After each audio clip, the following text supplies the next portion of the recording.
सभी मित्र, विद्यार्थी साथी सबको पुनः एक बार मैं अपने smart study with ELB sir के साथ सबका स्वागत कर रहा हूं और इस आशा उम्मीद के साथ कि सभी लोग जहां पे होंगे, जैसे भी होंगे, अच्छे से होंगे, खुशहाल होंगे। आज पुनः कि हम लोग बेरोज़गारी पे चर्चा कर रहे हैं, अनएम्प्लॉयमेंट पे चर्चा कर रहे हैं और सब लोग जानते हैं कि आज हिंदुस्तान की नहीं पूरे वर्ल्ड की जो एक बहुत बड़ी चुनौती के रूप में सामना प्रत्येक देश जो कर रहा है वो बेरोज़गारी का कर रहा है।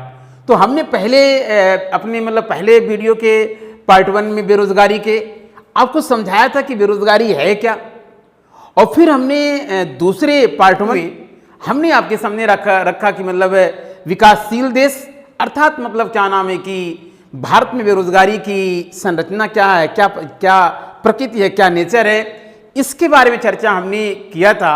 और आज वो समय अब आ गया कि हम बताएं आपको आगे कि विद्यार्थी लोग, साथी लोग, कि कैसे जो अनएम्प्लॉयमेंट है कैसे उसको मापा जाए, मापने का तरीका क्या है। कौन सा वह कमेटी था जो सुझाव दिया कि बेरोजगारी को इस प्रकार से मेजरमेंट किया जाए। तो सबसे पहले देखिए, बेरोजगारी तो हम लोग जान गए कि बेरोजगारी है क्या, और आज मापेंगे, बताएंगे तरीका भी हम आपको कि बेरोजगारी कैसे मापन किया जाता है। मगर यदि मान लीजिए सपोज दैट कि ये कह दिया जाए आप लोगों से कि पूर्ण रोजगार किसे कहेंगे, फिर क्या उत्तर आप देंगे? अगर मान लीजिए प्रश्न ऐसे आ जाए कि पूर्ण रोजगार क्या ना किसे कहेंगे, याद करिएगा साथी लोग, मित्र लोग, कि भारत की जो छठी पंचवर्षीय योजना है, कौन सी है? छठवीं पंचवर्षीय योजना है। और छठवीं पंचवर्षीय योजना को याद करिएगा कि भारत में गरीबी को सॉर्ट आउट करने के लिए, गरीबी को रिमूव करने के लिए, गरीबी को निवारण करने के लिए सबसे अधिक अगर कहीं योजना चलाई गई तो वह कहाँ चलाई गई? छठी पंचवर्षीय योजना में। और आपको मैं याद दिला रहा हूं कि पहली बार भारत में क्या नाम है कि पूर्ण रोजगार मापने के लिए एक नया कॉन्सेप्ट लाया गया जिसे आप लोग बोलते हैं स्टैंडर्ड पर्सन ईयर, या जिसे बोलते हैं मानक व्यक्ति वर्ष। क्या अगर मान लीजिए कब कहेंगे या कितना व्यक्ति कितना दिन काम करे, जो पूरा वर्ष है, पूरा साल है, एक साल में अगर कोई व्यक्ति प्रत्येक दिन कितना काम करे, प्रत्येक दिन कितने घंटे काम करे और वर्ष में कितने दिन काम करे, तो उसे हम पूर्ण रोजगार कहेंगे। तो याद करिएगा, इसी कॉन्सेप्ट को इसी पूर्ण रोजगार को परिभाषित करने के लिए आपकी जो छठी पंचवर्षीय योजना है उसमें एक अवधारणा लाया गया जिसे स्टैंडर्ड वर्ष के रूप में जानते हैं या मानक व्यक्ति वर्ष के रूप में जानती हैं। प्रश्न ऐसे बनेगा कि भारत में रोजगार मापने के लिए कौन सा तरीका अपनाया जाता है, तो याद करिएगा मानक व्यक्ति वर्ष या स्टैंडर्ड पर्सन ईयर। और किस पंचवर्षीय योजना में? छठी पंचवर्षीय योजना में। तो आपको साथियों लोग, मित्र, एकदम क्लियर कर देना चाह रहे हैं कि भारत में बेरोजगारी मापने के लिए कौन सा तरीका लाया गया छठी पंचवर्षीय योजना में? स्टैंडर्ड वर्ष या स्टैंडर्ड पर्सन ईयर, या जिसे बोलते हैं मानक व्यक्ति वर्ष। और कब लाया गया? छठी पंचवर्षीय योजना में। अगर कोई व्यक्ति प्रत्येक वर्ष में या पूरे वर्ष में प्रत्येक दिन 8 घंटा काम करता है और कुल टोटल 273 दिन तक पूरे वर्ष में कार्य करता है, तो हम कहते हैं कि अमुक व्यक्ति पूर्ण रोजगार है, अर्थात वो पूरी तरीके से रोजगार में युक्त है। क्यों मित्र लोग? याद तो हो ही जाएगा कि यदि किसी व्यक्ति को प्रत्येक दिन कितना घंटा काम करे?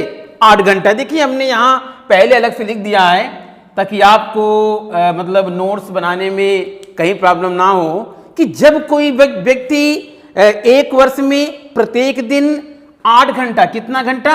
8 घंटा, तथा वर्ष के पूरे वर्ष में 273 दिन तक कार्य करता है, तो उसे हम लोग स्टैंडर्ड ईयर बोलते हैं या मानक व्यक्ति वर्ष बोलते हैं। और इसी को बोलते हैं, क्या बोलते हैं?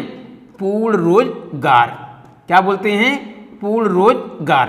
ये जरूर याद रखिएगा कभी कभी ऐसे प्रश्न पूछेगा स्टैंडर्ड वर्ष का आशय क्या है, तो जहां ऑप्शन रहेगा कि यदि किसी व्यक्ति को प्रत्येक दिन 8 घंटा और वर्ष में 273 दिन तक रोजगार मिलता है तो उसे हम लोग नाम क्या देते हैं, स्टैंडर्ड ईयर देते हैं, या स्टैंडर्ड पर्सन ईयर कहते हैं, या मानव व्यक्ति वर्ष कहते हैं। और इसी संपूर्ण प्रक्रिया का नाम क्या है, पूर्ण रोजगार। तो अगर मान लिया जाता है पूर्ण रोजगार में कितने दिन व्यक्ति को कार्य मिलना चाहिए, तो एकदम सिंपल सी बात है कि प्रत्येक दिन 8 घंटा और वर्ष में 273 दिन अगर उसे कार्य मिलता है तो कहीं ना कहीं उसे हम लोग क्या कहते हैं, वो व्यक्ति पूर्ण रोजगार में है। अब समझिए, तो अगर मान लिया जाता है कि किस पंचवर्षीय योजना में इसकी शुरुआत हुई, छठी पंचवर्षीय योजना में, तो इन तमाम मतलब क्या ना कॉन्सेप्ट को याद रखना, क्योंकि अगर हम पूर्ण रोजगार को नहीं जानेंगे तो फिर बेरोजगारी कैसे जानेंगे कि इसे माप कैसे होती है। तो इस मतलब कॉन्सेप्ट को आप याद रखना कि स्टैंडर्ड पर्सन ईयर क्या होता है या पूर्ण रोजगार किसे कहते हैं। अब इसके बाद आपको बताते चले ये हम कि आखिर जो आपका देश हिंदुस्तान है, भारत है, जो आज इस कोविड के नाते भीषण मतलब बेरोजगारी का सामना कर रहा है, तो प्रश्न ये बनता है कि भारत में बेरोजगारी की माप के लिए आखिर किसके सिफारिश पे मतलब क्या नाम है कि जो तीनों प्रकार के माप अपनाए जाते हैं, सामान्य स्तर पर कहना है, और इसके बाद चालू साप्ताहिक स्तर पर कहना है, और इसके बाद चालू दैनिक स्थिति पे। अक्सर प्रश्न आता है कि भारत में बेरोजगारी का मापन कितने स्तर पे होता है, तो लोग मतलब वार्षिक स्तर पे लगा के चले जाते हैं, या मतलब मासिक स्तर पे लगा के चले जाते हैं, क्योंकि एकदम गलत हो जाता है। मगर जो ये सामान्य स्तर पर बेरोजगारी का मापन भारत में होता है, साप्ताहिक स्तर पे होता है, या चालू प्रतिदिन के स्तर पर मतलब बेरोजगारी को मापने का तरीका होता है, इसका रिकमेंडेशन किसने किया, किसके सुझाव पर यह आया है, किसने सुझाव दिया, मतलब जो कि आज लंबे समय से लगभग करिए काफी वर्ष बीत चुके हैं ऐसे मापन के लिए अपनाया जा रहा है। तो याद करिए, एक कमेटी का नाम है भगवती कमेटी। क्या नाम है? भगवती कमेटी। याद रखिएगा, क्या नाम है? भगवती कमेटी। ये कमेटी, इसी कमेटी के अनुशंसा पर आप कह लीजिए, और ये भगवती कमेटी है, ये बनी थी 1973 में। कितने बनी थी? 1973 में। याद रखिएगा, याद रखिएगा कि भगवती कमेटी के अनुशंसा पर ही भारत में जो बेरोजगारी मापने का जो तीनों तरीका है, वो भगवती कमेटी के अनुशंसा पर ही अपनाया गया है। अब समझिए कि ये तो हो गया। अब एक बात पहले और क्लियर करना चाह रही हैं, जो भगवती कमेटी की अनुशंसा है, 3 स्तरों पर बेरोजगारी का मापन होता है। पहला सामान्य स्तर, जिसे मूल स्तर भी आप लोग नाम देते हैं, दूसरा चालू साप्ताहिक, और तीसरा चालू दैनिक। इन्हीं तीनों स्तरों पर भगवती कमेटी के अनुशंसा पर भारत में बेरोजगारी का कह लीजिए कि मापन होता है, मेजरमेंट होता है अनएम्प्लॉयमेंट का। मगर इससे पहले थोड़ा सा एक प्रश्न और इंपॉर्टेंट जान लिया जाए कि भारत में बेरोजगारी के संबंध में मित्र लोग बहुत आराम से सुनिएगा, क्योंकि प्रश्न का यहां समझिए कि ऐसे प्रश्न दे रहा हूं कि कोई छोटा से छोटा एग्जाम हो, बड़ा से बड़ा एग्जाम हो, अपनी आप जगह बना ही लेता है। क्योंकि बेरोजगारी ऐसा लेसन, ऐसा टॉपिक है, वो आज हर युवा की सबसे चुनौती भरी समस्या है। तो साथी लोग याद रखिएगा, हमारी बात को ध्यान दीजिएगा। तो अगर प्रश्न आता है कि बेरोजगारी के संबंध में डाटा जुटाने का, आंकड़ा इकट्ठा करने का जो काम है, वो करता कौन है, तो सब लोग जानते होंगे, पहले NSO था और बाद में क्या बन गया? NSSO बन गया। तो कौन करता है? NSSO करता है। और कितनी मतलब क्या वर्ष में? 5 वर्षों की। और जारी कौन करता है मतलब बेरोजगारी का आंकड़ा? वही योजना आयोग, प्लानिंग कमीशन। भले आज प्लानिंग कमीशन तो है नहीं, पता आपको है, बहुत सारा परिवर्तन हुआ है, मगर जो अगली वीडियो हमारी आएगी वहाँ आपको परिवर्तन देखने को मिलेगा। मगर पहले जो मूल बात है हम उसकी चर्चा करेंगे। तो प्रश्न अगर आएगा कि भारत में बेरोजगारी के संबंध में डाटा या आंकड़ा इकट्ठा करने का काम कौन करता है, तो याद करिएगा NSSO। देखिए हमने यहाँ पे मतलब क्या नाम है बाकायदे ड्रा कर दिया है। देखिए कि NSSO जो भारत में प्रत्येक 5 वर्ष पश्चात बेरोजगारी संबंधी आंकड़े मतलब एकत्रित करता है और अपने 27वें चक्र 1973 से बेरोजगारी के माप के लिए इन 3 धारणाओं का प्रयोग करता है। अर्थात आप कह लीजिए कि सामान्य स्तर पर, साप्ताहिक स्तर पर और चालू डेली मतलब क्या नाम स्तर पर इन 3 धारणाओं का प्रयोग करता है। तो कतई साथी लोग, मित्र लोग, एक कतई भूलने की कोशिश मत करिएगा कि भारत में बेरोजगारी के संबंध में आंकड़ा कौन इकट्ठा करता है। आंकड़ा इकट्ठा करता है आपका NSSO करता है और जारी करने का काम किसका है, योजना आयोग का। अब समझिए मतलब क्या नाम है कि एक जो 3 धारणा आप देख रहे हैं ऊपर सीधे हम नोट्स के लिए हमने बाकायदे ड्रा कर दिया है। सामान्य स्तर पर, चालू साप्ताहिक स्तर पर, चालू दैनिक स्तर पर। अभी ये भी बताना पड़ेगा, अंत में आता है कि निम्न में से सबसे बेहतर माप कौन सा होगा। तो याद करिएगा जो तीसरा तरीका है चालू स्तर पर जो बेरोजगारी का मापन होता है वो सबसे बेहतर कंडीशन होता है। क्यों होता है आगे हम चर्चा कर रहे हैं, मगर पहले हम लोग जान लिया जाए तीनों होता क्या है, फिर आगे चर्चा हमारी होगी। पहला आप देख लीजिए कि सामान्य स्टेटस या मूल स्थिति क्या है। तो कुल मिला जुला कि जब भी बेरोजगारी का मापन होगा पहले, और सामान्य कह रहा है, सामान्य का मतलब हम लोग ये कहते हैं 365 दिन में। कितना, 365 दिन में अगर कोई व्यक्ति 183 दिन तक अगर काम किया है, कितना, पूरे वर्ष में अगर कोई व्यक्ति 183, कितना, 183 दिन तक अगर काम किया है तो हम लोग सीधे बोलते हैं कि वह व्यक्ति क्या है, मतलब पूर्ण रोजगार में या रोजगार से युक्त है। और अगर मान लीजिए इससे मतलब क्या नाम है कि कम मतलब काम करता है तो सीधी सी बात है कि हम उसे मतलब कहीं ना कहीं कहते हैं कि सामान्य स्टेटस के रूप में वो क्या है, बेरोजगार है। और इसी के बोलते हैं सामान्य बेरोजगारी दर। और कभी कभी प्रश्न आता है कि निम्न बेरोजगारी के मापन के तरीकों में किसी क्रॉनिक बेरोजगारी हम लोग कहते हैं। तो याद करिएगा साथी लोग, मित्र, क्वेश्चन डीप से निकाल के आपको दे रहा हूं। तो सामान्य स्टेटस की जो बेरोजगारी होती है उसी को क्रॉनिक दर के नाम से हम लोग जानते हैं। इस बात को आपको याद रखना पड़ेगा। तो कुल मिला जुला के सामान्य स्टेटस की जो बेरोजगारी वो होती है कि अगर किसी व्यक्ति को प्रत्येक वर्ष में 183 दिन तक से नीचे का रोजगार मिलता है या कम रोजगार मिलता है तो उसे हम लोग मान लेते हैं कि अमुक व्यक्ति वह सामान्य स्तर से क्या है, वो बेरोजगार है। तो अब हम लोगों ने ये देख लिया कि जो सामान्य स्टेटस की बेरोजगारी है वो क्या होती है, उसको हमने क्लियर किया। अब हम लोग देखने की कोशिश करेंगे कि जो चालू साप्ताहिक स्टेटस है उसमें क्या होता है। तो याद करिएगा चालू साप्ताहिक स्टेटस में किसी भी व्यक्ति को 7 दिन के मतलब पूरे सप्ताह के कार्य की समीक्षा होती है।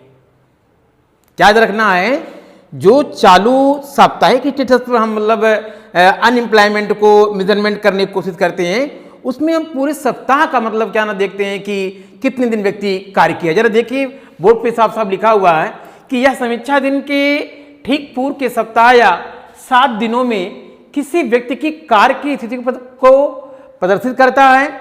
इसके अनुसार कोई व्यक्ति रोजगार में तब कहा जाएगा जब उसने समीक्षा सप्ताह में किसी दिन कम से कम 1 घंटा कार्य किया हो। अगर कोई व्यक्ति है और जिस समीक्षा सप्ताह का आप बेरोजगारी का आकलन कर रहे हैं, अगर 1 भी घंटा काम उसने किया है तो साथी लोग, मित्र लोग, उसे हम लोग कहेंगे कि रोजगार में है। और अगर समीक्षा सप्ताह के एक भी दिन पूरे सप्ताह में 1 घंटा भी कार्य नहीं किया है तो सीधे सीधे उसे हम लोग क्या बोल देते हैं, चालू साप्ताहिक स्टेटस के रूप में वो क्या है, बेरोजगार है। तो सिंपल देखिए हमने ड्रा कर दिया ताकि आपको नोट्स भी कर लीजिएगा। तो जो चालू साप्ताहिक स्टेटस पे बेरोजगारी का मापन है, हम पूरे सप्ताह में ये देखते हैं कि व्यक्ति 1 घंटा, कितना 1 घंटा कम से कम कार्य किया है कि नहीं किया है। तो अगर 1 घंटा कार्य किया है तो कहीं न कहीं हम लोग उसको रोजगार में शामिल करते हैं, और अगर 1 घंटा चालू साप्ताहिक में भी कार्य नहीं किया है तो सिंपली हम लोग उसे बोल देते हैं कि चालू साप्ताहिक स्तर पर वो क्या है, बेरोजगार है। अब चलिए मतलब क्या नाम है कि चालू साप्ताहिक तो होने के बाद अब हम लोग देखने रहे, मतलब क्या नाम है यहाँ पे चालू स्तर पर मतलब क्या नाम है कि जो बेरोजगारी है उसको देखने की कोशिश करेंगे कि आखिर वो चालू दैनिक स्टेटस पर बेरोजगारी क्या है। तो जरा यहां देख लीजिए चालू दैनिक स्टेटस। अब समझिए आप लोग क्या नाम है कि यहां पर यह देखा जाता है कि प्रत्येक दिन का मतलब क्या नाम है कि यहां कार्य क्या गणना होता है। पहले वाले हम लोग साल भर का लिया सामान्य स्तर पे, दूसरे हमने साप्ताहिक स्तर पे जानने की कोशिश किया कि सप्ताह में कम से कम 1 घंटा कार्य किया है कि नहीं किया है, इसको देखने की कोशिश किया। अब यहां पे हम लोग ये देखने कर रहे हैं कि चालू दैनिक स्तर पर मतलब व्यक्ति किस प्रकार बेरोजगार कहलाएगा। तो जरा देखिए कि यह किसी व्यक्ति की समीक्षा दिन के पूर्व 7 दिनों में प्रत्येक दिन की कार्य स्थिति की मतलब क्या नाम है कि समीक्षा करता है, मतलब एक दिन की। अभी हम बताते हैं कि कौन सा बेहतर माप है इन तीनों में, जरा पहले जान लीजिए। तो ये मतलब प्रत्येक दिन की कार्य की जो स्थिति है उसको प्रदर्शित करता है। और ये भी कहा जाता है कि अगर कोई व्यक्ति एक दिन में 4 घंटे से अधिक कार्य करता है तो उसे हम लोग कहते हैं कि वो रोजगार से युक्त है, और अगर मतलब 4 घंटा से नीचे कार्य करता है तो कहीं ना कहीं हम लोग कहते हैं कि वो रोजगार से युक्त नहीं है। दूसरी तरफ एक बात और इसमें शामिल होती है कि अगर उसने मतलब क्या नाम है कि अगर 1 घंटे से अधिक और 4 घंटे तक काम किया है तो हम लोग मानते हैं कि वो हाफ टाइम काम किया है। अगर बोलते नहीं फुल टाइम हाफ टाइम, अक्सर गांव में बोला जाता है, अक्सर अपने बीच लोग हम लोग बोल ही देते हैं। तो अगर व्यक्ति 1 घंटा से अधिक और 4 घंटे तक काम किया है तो हाफ टाइम या आधा मतलब हम लोग क्या नाम है कि रोजगार कह देते हैं। और अगर मान लीजिए क्या नाम है कि 4 घंटे या इससे अधिक मतलब क्या ना एक दिन में कार्य करता है, उसे चालू दैनिक स्तर पर रोजगार में कहेंगे। पर यदि उसने काम नहीं किया है तो प्रत्येक एक दिन में, क्योंकि हम लोग यहाँ चालू दैनिक स्टेटस पर मतलब बेरोजगारी मापने का प्रयास कर रहे हैं, तो उसे सिंपली रूप से कि अगर कोई व्यक्ति एक दिन में 1 भी घंटा, क्या कह रहे हैं 1 भी घंटा, यही याद रखना है यहाँ मतलब क्या नाम है साफ साफ मतलब दे रहा है कि अगर 1 भी घंटा मतलब काम नहीं किया है तो सिंपली से उसे मतलब क्या नाम है कि हम कहीं ना कहीं कहेंगे कि चालू दैनिक, क्या कहेंगे चालू दैनिक, क्या बोलेंगे चालू दैनिक रूप से वो क्या है बेरोजगार कहेंगे। सिंपल से एकदम बात है। यहां पे हम लोग साप्ताहिक स्तर पर कार्य की समीक्षा करते हैं चालू साप्ताहिक में, और यहां हमने मतलब क्या नाम है कि प्रत्येक दिन की कार्य की स्थिति को हम लोग देखते हैं कि कोई व्यक्ति अगर मतलब क्या नाम है कि कम से कम अगर वह एक दिन में 4 घंटे से अधिक काम करता है तो चालू स्तर पर वो मतलब क्या ना रोजगार में कहा जाएगा, और अगर नहीं कार्य करता है तो सिंपली उसे हम लोग क्या बोल देंगे बेरोजगार कहेंगे। मगर यहाँ एक और छोटा सा कॉन्सेप्ट आता है हाफ का, कि अगर कोई व्यक्ति 1 घंटा से अधिक और 4 घंटे मतलब 4 घंटे से कम और 1 घंटे से मतलब क्या नाम है कि अधिक काम किया है तो हम कहेंगे हाफ टाइम या आधे दिन का हम लोग रोजगार कहेंगे। तो कुल मिला जुला के याद रखिएगा कि भारत में जो भगवती कमेटी है उस कमेटी के अनुशंसा पर भारत में मतलब बेरोजगारी का मापन होता है, और NSSO जो मतलब भारत में मतलब बेरोजगारी के संबंध में आंकड़ा मतलब इकट्ठा करता है, और प्रत्येक 5 वर्ष बाद भारत में बेरोजगारी का जो डाटा है वो जारी होता है। कितना है डाटा अभी, क्योंकि कोविड के नाते भीषण प्रॉब्लम आई हुई है तो हम उसको मतलब क्या नाम कंक्लूजन पॉइंट में वहां रखेंगे, और कितना वर्तमान में है और कितना लॉकडाउन के दौरान हुआ था, जब पहली बार लॉकडाउन हुआ था, तो ये तमाम बातें होनी है। मगर यहाँ एक प्रश्न सबसे इंपॉर्टेंट है कि अगर बेरोजगारी का मापन करना है और हमने कहा था बेरोजगारी मापने का भगवती कमेटी ने 3 प्रकार की अनुशंसाएं की हैं। एक सामान्य स्तर पर जिसे आप क्रॉनिक लेवल बोलते हैं, दूसरा चालू साप्ताहिक बोलते हैं, तीसरा चालू दैनिक स्टेटस पे बोलते हैं आप लोग। तो इसमें से सबसे बेहतर माप किसको माना जाएगा? तो साथी लोग मित्र ना भूलिएगा, सबसे बेहतर हम लोग कहेंगे चालू दैनिक स्टेटस। क्या बोलेंगे? चालू दैनिक स्टेटस। अगर प्रश्न आता है साथी लोग, विद्यार्थी लोग, कि जो भारत में बेरोजगारी मापने का जो तीनों तरीका है उनमें सबसे बेहतर कंडीशन कौन मतलब बताएगा, तो याद करिएगा चालू दैनिक मतलब क्या ना लेवल पे जो बेरोजगारी का मापन होता है, क्योंकि इसलिए अच्छा माना जाता है वो प्रत्येक दिन की कार्य की समीक्षा मतलब सामने प्रस्तुत करता है। तो कुल मिला जुला के साथी लोग एकदम क्लियर हमने कर दिया है कि जो बेरोजगारी का जो मापन हो रहा है वो वास्तव में मतलब 3 रूपों में हो रहा है। एक पहला हमने सामान्य स्टेटस कहा, दूसरा चालू साप्ताहिक कहा, और तीसरा हमने चालू दैनिक लेवल पर मतलब क्या नाम है कि बेरोजगारी मापने का तरीका मतलब ढूंढा गया।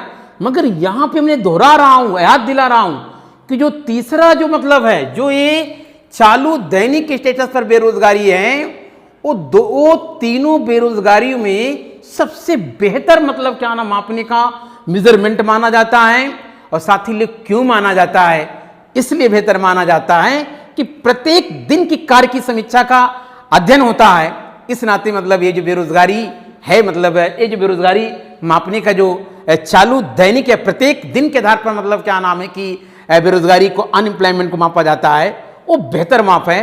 तो अगर प्रश्न आता है तो साथी लोग स्किप मत करिएगा। अब इसके बाद देखिए हम लोगों ने बेरोजगारी का मापन देख लिया। हमने ये भी कहा कि जो बेरोजगारी का जो आंकड़ा है एनएसएसओ इकट्ठा करता है प्रत्येक 5 वर्ष बाद, आप जो बेरोजगारी का जो डाटा है वो जारी होता है। अब यहां से देखिए आगे का जो हमारा स्टेप्स होगा कि भारत में जो बेरोजगारी है उसको, क्योंकि जो बेरोजगारी है, क्या आपको लगता है सिर्फ एक जो कोविड के नाते जो है ये उत्पन्न हुआ है? नहीं, ये कई वर्षों से चली आ रही है। और भारत सरकार ने समय समय पर जो बेरोजगारी को की समस्या को सॉर्ट आउट करने के लिए या समाधान करने के लिए क्या योजनाएं चलाई है, उस पर चर्चा करनी है। और याद करिए पूरे वर्ल्ड में, पूरे विश्व की बात कर रहा हूं, सबसे बड़ी और सबसे बेहतर और सबसे डायनेमिक मतलब क्या ना बेरोजगारी को दूर करने के लिए भारत सरकार ने जो योजना चलाई है जिसे हम मनरेगा कहते हैं। तो पार्ट 4 में हम आप लोग देखेंगे मनरेगा क्या है। कि मनरेगा भारत में कोविड में कह लीजिए कि एक तरह से एक भारत के लिए ताकत बन करके आई है, एक बहुत बड़ा सपोर्ट किया है, मतलब क्या नाम है कि भारतीय अर्थव्यवस्था में मांग सृजन के रूप में और कहीं ना कहीं जीविका मतलब निवारण के रूप में। तो क्यों ना हम लोग मतलब चर्चा किया जाए कि मनरेगा कब, कैसे, क्या इसकी विशेषता, खूबसूरत विशेषता है जिसके नाते आज वर्ल्ड बैंक के कहीं ना कहीं इसकी सराहना करता है। तो साथी मित्र दोस्त लोग आज यहीं तक पार्ट 4 में हम सिंपली तैयार रहिएगा मन मस्तिष्क दोनों से कि smart study with LV sir के साथ डिस्कशन करना है किसके बारे में, नरेगा अथवा मनरेगा। तो मित्र लोग, साथी लोग, आपके अंदर बहुत सारी असीम संभावनाएं हैं और उस असीम संभावनाओं को जो असीम ईश्वर ने आपको शक्ति क्षमता दिया है उसका भरपूर यूटिलाइज करें। और जीवन एक बार मिला है दोस्तों, साथियों, और क्यों ना इस हिंदुस्तान को बेहतर बनाने की जो संकल्पना लोग लेकर के चल रहे हैं, क्यों ना हम लोग भी उसमें योगदान किया जाए एक बेहतर नागरिक होने के नाते। तो मित्र लोग, साथी लोग, आज यहीं तक। Thank you class. जय हिंद, जय भारत।